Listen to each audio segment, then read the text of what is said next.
জ্ঞানী বলো তোর বাবা তো রাষ্ট্রপতি। আব্দুল্লাহ রে তুই কাঁদো কেন? আমার বাবা বড় সুস্থ হয়ে গেছে, আপনি আমার বাবার চিকিৎসা করবেন কিনা?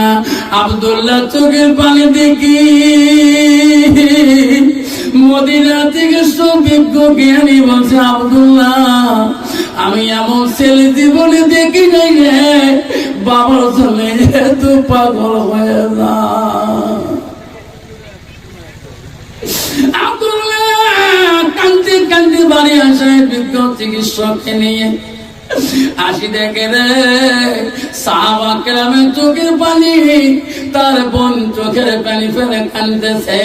আব্দুল্লাহ কে ডাক্তার মদিনা চিকিৎসক বলল, আব্দুল্লাহ আমি তোর বাবার এখন চিকিৎসা শুরু করে দাও।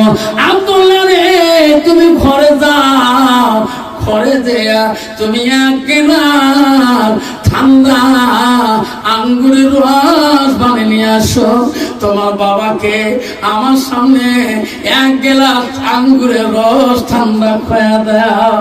আব্দুল্লাহ কাঁদে, ঘরের ভিতরে দিয়া আঙ্গুর চিপি চিপি রস বলে আর কাঁদে। আবার শোনা বাপ, আব্বা তুমি চোখ মেলি কেন দেখো না? আমি না তোর বড় বাবা আব্দুল্লাহ, বাড়িতে এসলে আমার আব্দুল্লাহ কোথায়? আজকে তুমি কেন আব্দুল্লাহ খাও না? কাল থেকে কেন তুমি আব্দুল্লাহ খাও না? শোনা রে বাবা, আজকে কত সন্তান আছে রে বাবা, যতদিন বাবা মা বেঁচে থাকবে রে তোমার নাম যদি একবার বলো আব্দুর রহিম, বৌমা আমার আব্দুর রহিম বাড়ি আছে মা, ও বাবার ওই ডাক্তার বড় তোর সম্পদ। ও বৌমা আমার সোনা বাড়ি যাচ্ছে, আমার মাস্টার বাড়ি যাচ্ছে। এই সোনা রে, এই সম্পদ যেদিন বাড়ি থেকে চলে যাবে তো কোনদিন আর ডাকবে না। বাড়ির সামনে পড়ে থাকবে তোর বাবার কবর, কান্দে থাকবা, জীবনে কোনদিন আর বাবার ডাক্তার শুনতে পারো না,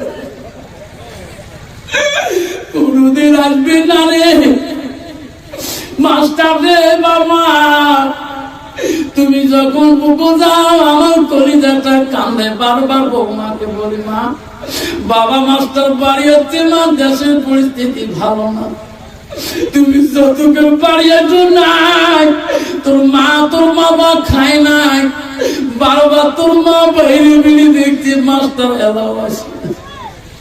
বৌমা গো ফোন করো, বাবা ফোন করো, দেশের পরিস্থিতি ভালো না।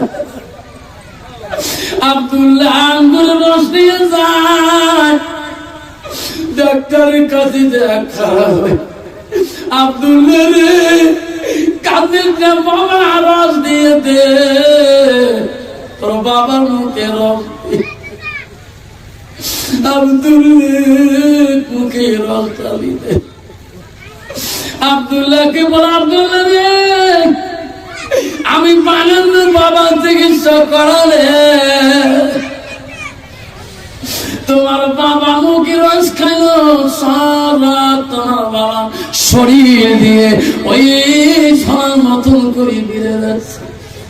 আব্দুল্লাহ আমি চলে গেলাম, আমি মদিনার ডাক্তার ফেল হয়ে গেলাম, আমি পারলাম না। আব্দুল্লাহ চিকু দেওয়া শুরু করলো, কিছুক্ষণ পরে মদিনা রাষ্ট্রপতির আসে গেল, সব মেলি দেখে রে আব্দুল্লাহ পাগলের মতো হয়ে কাঁদতেছে। মদিনা রাষ্ট্রপতি ডাকে, আব্দুল্লাহ আয় বাবা, আমার জন্য তুই এত পাগল হচ্ছিস কেন রে সোনা? আয় আমার কাছে আয়, কান্দিস না।